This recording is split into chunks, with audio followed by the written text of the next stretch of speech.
Aujourd'hui, je vous propose un véritable Oni.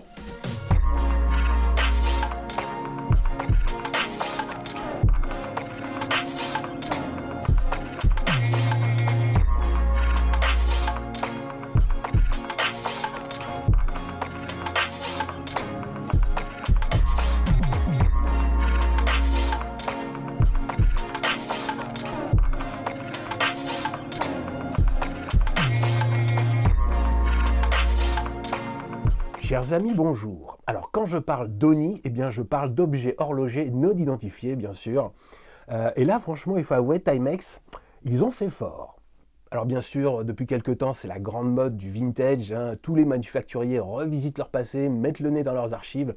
Et c'est d'ailleurs pour notre plus grand plaisir, faut bien l'avouer. J'ai déjà fait une vidéo sur la Timex MK1 chronographe, qui était une réédition d'un modèle militaire de la fin des années 70, tout comme celle-ci, puisque la Falcon Eye apparaît en 1978. Donc vous voyez, ça date un peu. Donc ils ont décidé de la rééditer. Elle existe bien sûr en version basique et en version chronographe, comme celle-ci. D'une manière générale, chez Timex, il y a des choses que j'aime bien, il y a des choses que j'aime moins, voire pas du tout. Mais là, Watch Upon a Time, c'est parti. Et voici donc notre Timex Q Falcon Eye chronographe. Alors, voilà, je vous ai pas menti, c'est un design assez spécial, on va dire. Et je peux comprendre que ce ne sera pas le goût de tout le monde. Cette finition du cadran, avec ces légers effets 3D, c'est vrai qu'il y a un effet 3D. Alors cette finition fait penser à une finition qui s'appelle Côte de Genève. Mais la finition Côte de Genève, les stries sont verticales, alors que là, vous voyez, il y a un effet un peu vague, un peu comme des dunes. Donc c'est vraiment une finition particulière à Timex, mais c'est vrai que ça donne un effet... en fait, dès qu'on regarde la montre, l'œil est perturbé, en fait. Il est toujours attiré par ces effets, ces ondulations. Tout le monde s'accorde pour dire que la montre est magnifique, mais c'est pas facile en fait. Ce design n'est pas facile, franchement. Moi qui porte la montre, on va dire assez régulièrement, à chaque fois, pour moi c'est une montre vraiment différente, vraiment à part. Il y a un petit côté, un petit côté bonbon acidulé. Je ne sais pas comment expliquer, mais comme je le dis toujours, quand les designs sont très spéciaux, eh bien c'est assez clivant. Et je pense que cette montre en fait partie. On remarque aussi que il y a un soleillage sur les sous-cadrans avec des cercles concentriques. On peut noter également que tous les index, les aiguilles sont en polybrillant. C'est pour ça d'ailleurs que je préfère la version chronographe, parce que la version normale, il y a un gros quartz écrit en relief, un peu comme le logo.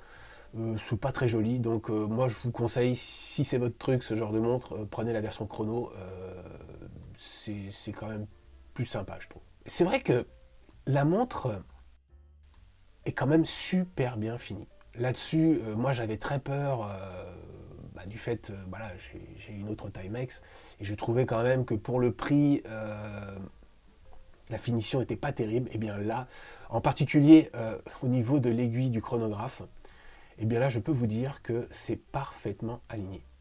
Et j'ai été agréablement surpris, cette montre n'a aucun défaut. Ni au niveau réalisation, ni au niveau contrôle qualité. On voit que tous les petits points lumineux sont parfaitement alignés. Le seul point que j'ai remarqué, vous me connaissez bien sûr, je suis un peu tatillon, c'est ici, cette aiguille est légèrement excentrée sur la gauche. Mais là encore, à l'œil nu, ça ne se voit pas du tout, c'est pas du tout gênant. Donc pour moi, c'est vraiment pas un défaut. En ce qui concerne les sous-cadrans, eh bien c'est du classique, on a l'indicateur des 24 heures ici. La trotteuse de la montre ici et là les minutes du chronographe. Alors si on a vu que c'était légèrement pas aligné, c'est vraiment léger. En ce qui concerne la trotteuse, c'est pas mal du tout. Chez Timex, j'ai vu pire, on va dire. Ça match presque, mais c'est vraiment pas mal. Vous voyez là. Oui, c'est légèrement à côté, mais on parle là c'est du micro, franchement. On peut pas avoir la perfection, c'est toujours difficile, surtout sur des petites aiguilles. Mais voilà, donc c'est juste à savoir. Ça match à peu près, on va dire. On peut noter aussi, et là encore ce n'est pas un défaut parce que c'est quelque chose que j'ai vu sur beaucoup de montres.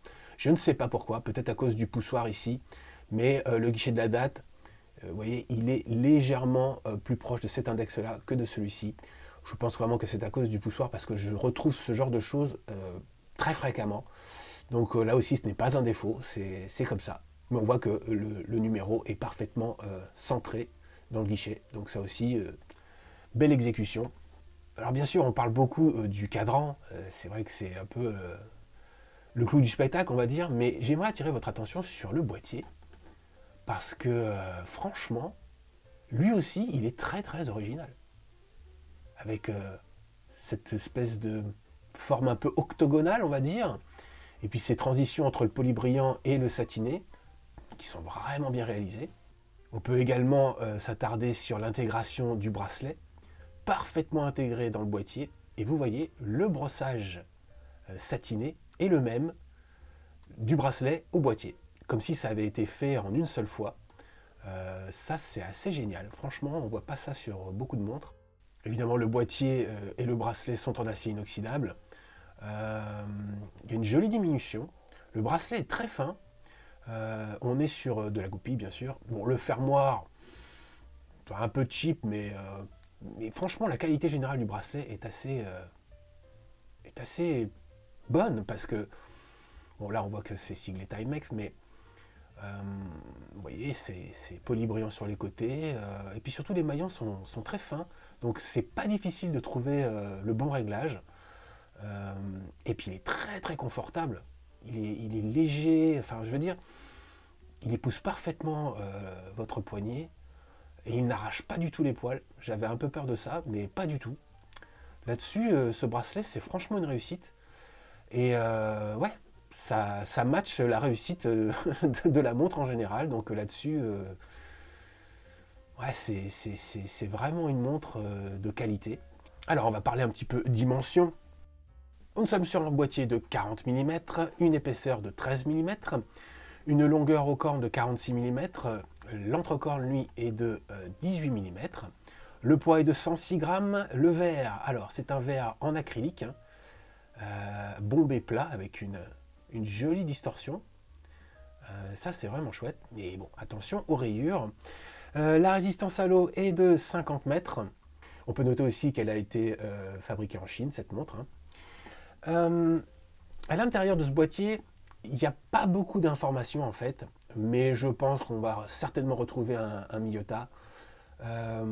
Parce que bon, c'est généralement la collaboration qu'ils ont. Ils retravaillent des mouvements Miyota pour leur propre production.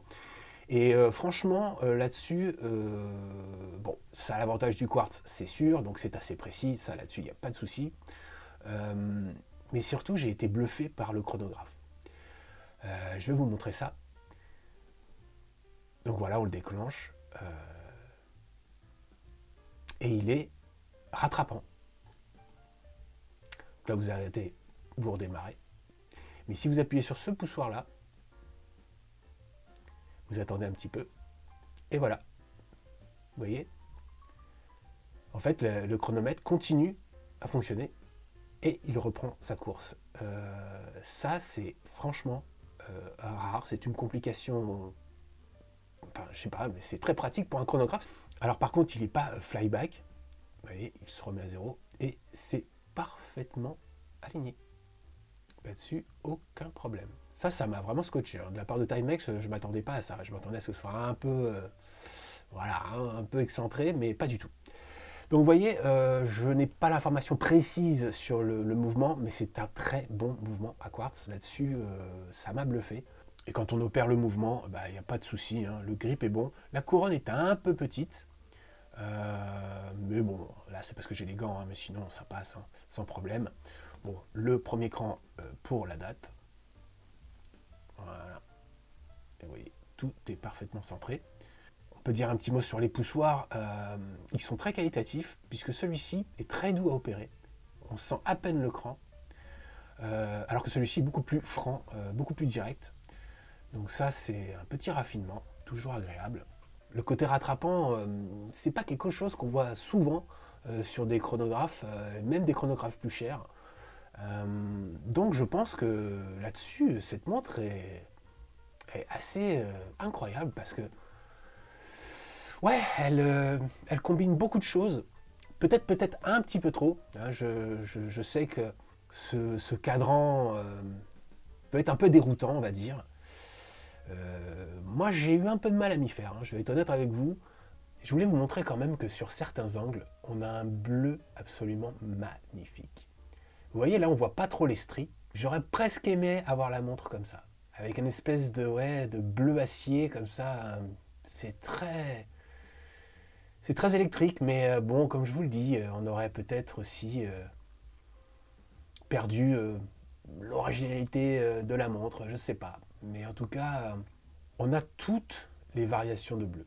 Ça va du plus profond au plus électrique. Mais en fait, s'il n'y avait pas ces stries, cet effet un peu 3D, ça aurait été un simple soleillage et ça aurait été très sombre, ça n'aurait pas joué avec la lumière de la même façon. Donc je reste quand même, voilà, je suis de ceux qui apprécient en fait. C'est vraiment une montre unique. Et quand on pense que ce design, bah, il a été créé en 1978, je ne sais pas à quoi il carburait dans les salles de réunion, mais c'est quand même c'est assez spectaculaire quand même d'avoir l'idée de faire ce genre de montre. Même là, en la détaillant avec vous, j'arrête pas de la regarder, c'est hypnotisant cette montre, franchement. Alors au niveau de la luminescence, bon, on va pas se mentir, c'est pas le point fort de la montre. Ça fait le taf pendant un petit moment, mais c'est vrai qu'au petit matin, si vous êtes vraiment dans le noir complet, vous allez pouvoir lire un peu l'heure, mais ça va être très léger. C'est assez joli, mais c'est pas très efficace, on va dire. Et voici ce que ça donne sur mon poignet. C'est vraiment une montre très très agréable à porter. Et le bracelet fait beaucoup, hein, il est vraiment confortable. Euh, la montre n'est pas très épaisse, c'est surtout le verre hein, qui lui rajoute un peu de la hauteur, on va dire. Et ça, malheureusement, c'est un peu le gros point faible de la montre. Ça va être, comme j'aime le définir, un aspirateur à rayures. Et je pense quand même que pour le prix, ça aurait mérité un saphir. Franchement, là-dessus, Timex, c'est un petit reproche que je vous fais. Mais vraiment, elle est très légère. Donc, c'est vraiment un bonheur à porter cette montre, franchement. Alors, vous le voyez, en lumière naturelle, eh bien, forcément, le charme opère à fond. Là, pour le coup, c'est vraiment une montre qu'on remarque. Et c'est ce que je dis. Et c'est pas un design pour tout le monde, mais c'est vraiment unique. Et moi, je trouve que c'est du plus bel effet. Ouais, c'est franchement une réussite. Là-dessus, il n'y a rien à dire. Et maintenant, tout de suite, c'est le score. Alors, parlons des spécificités. Bien, au sujet du mouvement, on pense vraiment que c'est un Miyota, mais en tout cas, il est d'excellente facture parce que c'est un vrai chronographe, dans le sens on a toutes les fonctionnalités qu'on peut attendre d'un chronographe. Donc là-dessus, je mets 4 points sans problème. Après, au niveau du verre, eh bien là, je n'ai mis que 2 points parce que autant il y a une jolie distorsion, il est sympa, mais bon, en plastique, enfin acrylique, on va dire, c'est pas terrible, donc je ne mets que 2 points. Au niveau de la luminescence, bon, bien là, on a vu, je ne mets que 2 points aussi. Elle a le mérite d'être là, mais elle est franchement pas très puissante, donc 2 points, ça les vaut. Au niveau de la résistance à l'eau, eh bien là, on n'a que 50 mètres, donc ce ne sera que 2 points. Mais c'est déjà mieux que rien, donc voilà, 2 points. Le bracelet, quant à lui, eh bien, j'ai mis 4 points. Même si on pourrait croire que c'est un bracelet un peu cheap, eh bien pas du tout. Je le trouve extrêmement, on va dire, confortable, qualitatif. Donc pour moi, 4 points sans problème. Au niveau du feeling, alors, le style. Grande question, grande question. Eh bien, je pense que son originalité est un peu son principal défaut, tout en étant sa principale qualité. Voilà, c'est assez contradictoire ce que je viens de dire, mais en fait, comme je vous ai dit, plus c'est original, plus c'est clivant. Moi j'adore, mais c'est vrai que c'est tellement particulier, ça ressemble à rien d'autre. Il faut vraiment l'avoir dans les mains, il faut vraiment s'en rendre compte par soi-même, parce qu'en photo, ça ne vous aidera pas du tout. Et même les vidéos, croyez-moi, ça rend, allez, 80% de ce que c'est vraiment en fait. Hein. Donc c'est assez déroutant pour l'œil, faut avouer. Donc je ne mets que 4 points, mais un solide 4 points, parce que je peux comprendre qu'il y a des gens qui peuvent détester, vraiment. Au niveau de la réalisation, eh bien j'ai mis 4 points. On a vu que la montre est vraiment très bien réalisée. J'adore le brossage du boîtier qui continue sur le bracelet, ça c'est vraiment chouette. Le choix des index polis, c'est vrai que la montre est superbe, franchement.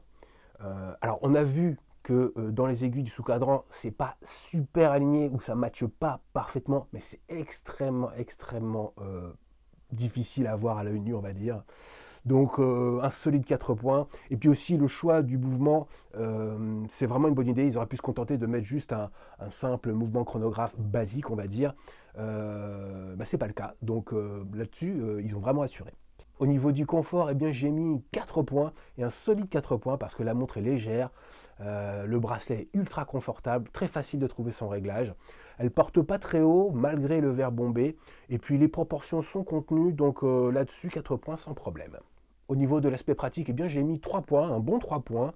On a la date, on a un chronographe de bonne qualité. Le quartz, c'est toujours super pratique. Et puis, bon, voilà, le reste, c'est qu'on a une luminescence qui est quand même pas top. Et puis, on a une résistance à l'eau aussi qui fait que la montre voilà, sera pas apportée dans toutes les conditions. Donc, 3 points sans problème. Au niveau de la longévité, eh bien, j'ai mis 3 points. J'ai pas de préoccupation particulière au niveau du mécanisme. Le bracelet, lui, est très solide, il n'y a pas de souci. Non, le gros point sensible, c'est le verre. Ouais, c'est vrai qu'il y a le Polywatch, ça existe, mais le Polywatch ne rattrape pas tout. Et quand on est sur une montre dans les 200 euros, franchement, le choix est discutable, ça c'est clair. Donc bon, j'ai mis 3 points quand même, mais c'est vraiment le verre qui lui fait perdre les points. Alors, catégorie daily. Alors, je n'ai mis que 2 points parce que voilà, tout ce qui est un peu design spécial, bah forcément, tous les jours, c'est peut-être un petit peu trop. Et bon, ouais, c'est une belle montre, hein, mais c'est pas non plus la plus élégante. Donc, et puis on a vu hein, au niveau des rayures, la porter tous les jours, c'est pas une bonne idée. Donc 2 points, ça les vaut. Par contre, dans la catégorie week-end, alors là, c'est 5 points sans problème. Bien sûr, bon, c'est pas une montre, on va aller faire du sport ou nager, bien sûr, mais franchement, ce que vous allez réussir à faire, c'est faire parler les gens. Et puis surtout, voilà, le week-end, c'est vraiment l'occasion de mettre une montre très originale. Et puis en plus, vous prendrez moins de risques de la rayer que si vous la portez régulièrement. Donc le week-end, 5 points sans problème. Passons au point décisif avec le fameux Money Time et tous les points multipliés par 2. Alors, le contrôle qualité, eh bien, j'ai mis un solide 5 points. Parce que les index sont parfaitement alignés, l'aiguille du chronographe, là aussi, parfaitement centrée. On a vu les aiguilles, les petites aiguilles des sous-cadrans qui étaient légèrement mal centrées, on va dire. Mais ça, pour moi, ça relève plutôt de la réalisation. C'est pas un contrôle qualité qui pourrait arranger ça, c'est la façon de fabriquer la montre. Je pense qu'elles ont toutes ce même petit défaut. Donc il ne s'agit pas du contrôle qualité, plus de la réalisation. Donc je mets quand même 5 points parce que la montre dans l'ensemble est absolument parfaite. Au niveau de la valeur d'achat, alors là, ça a été un gros dossier parce que donc officiellement, elle est à 219 euros. Moi, quand je l'ai acheté à 149 euros, je croyais que c'était le prix. Franchement, hein, je pensais qu'elles étaient toutes à 150 euros quelque chose. Donc quand j'ai regardé là dernièrement pour faire la vidéo, la montre je l'ai achetée il y a quelques mois. Hein. Donc j'ai regardé à nouveau sur internet le prix. J'ai halluciné. Franchement j'ai halluciné parce que... Alors vous la trouvez à 170 euros, mais attention, sur Amazon je l'ai vu à 170 euros, mais les frais de port c'est 34 euros. Donc vous voyez, on revient dans la quasi 200 euros. Donc est-ce que ça vaut 200 euros? Bon, soyons clairs, c'est une montre qui a sa place dans toutes les collections. Quel que soit son niveau de collection, c'est une montre iconique. Donc là-dessus, oui, il y a des gens qui sont prêts à mettre un billet de 200 pour avoir cette montre. Il y a des gens qui sont prêts à mettre 200 euros et plus pour un verre en plastique et un mouvement à quartz. Moi, c'est vrai que si je mets dans les 200 euros, bah, c'est quand même un billet pour moi, donc j'ai peut-être d'autres attentes. je choisirais plutôt un modèle automatique, au moins avec un verre saphir pour que, voilà, que la montre dure dans le temps. Donc, je vais être clair, moi, si elle avait été à 219 euros, je ne l'aurais pas acheté. Bon, peut-être d'occasion, vous la trouverez, mais dans quel état sera le verre? Ça, c'est la question. Je pense que j'ai eu énormément de chance. 149 euros, pour moi, c'est vraiment un bon prix. Alors, je sais pas, peut-être que c'était un déstockage, je sais pas. Il y a eu un truc là. C'est pour ça, je vous donne ce petit conseil quand même de régulièrement aller voir sur les sites, en particulier Amazon, AliExpress. Parfois, vous tombez sur un deal du jour ou je vous dis une fin de stock, donc les types se débarrassent un peu. Et bah voilà quoi, j'ai fait une super affaire. Disons que je vais mettre 2 points parce que, ouais, pour moi, le bon prix, ça serait 170 euros. Je pense que ça serait un bon prix parce que quand même, la montre est de très bonne qualité. Donc 170 euros, ouais, là, ça le ferait grave. Donc c'est pour ça, j'ai mis quand même 2 points. Au niveau de la marque, eh bien, j'ai mis 3 points. Timex, c'est quand même une valeur sûre, hein, là-dessus, il n'y a pas de souci. Mais ils alternent un peu des montres très entrée de gamme et des montres assez raffinées. Donc voilà, on va mettre 3 points, la moyenne, sans souci. Et en ce qui concerne la catégorie coup de cœur, eh bien là, il n'y aura pas de surprise, c'est un bon 5 points parce que oui, je pense que vraiment celle-là, c'est on aime ou on déteste. On ne peut pas vraiment être neutre en fait. Donc 5 points, ça les vaut sans problème. Et le score final est de 69 points. Alors vous voyez, Timex a réussi son coup. C'est vraiment une très jolie montre, très bien faite. Donc là-dessus, Timex, je vous félicite. Voilà, c'est tout pour aujourd'hui. Merci d'avoir regardé. J'espère que ça vous a plu. D'ailleurs, si c'est le cas, bien sûr, abonnez-vous, les pouces bleus. Enfin, vous connaissez tout ça par cœur.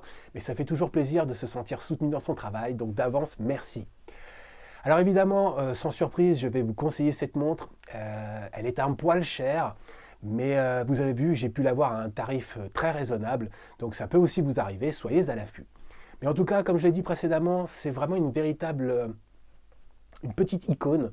Et elle a sa place dans toutes les collections de montres, quelle que soit son aisance financière. Donc si vous pouvez l'avoir, franchement, n'hésitez pas. Quant à moi, je vous dis, prenez soin de vous et des autres. Et surtout, n'oubliez pas, c'est important, prenez du bon temps. See you next time sur Watch Upon a Time.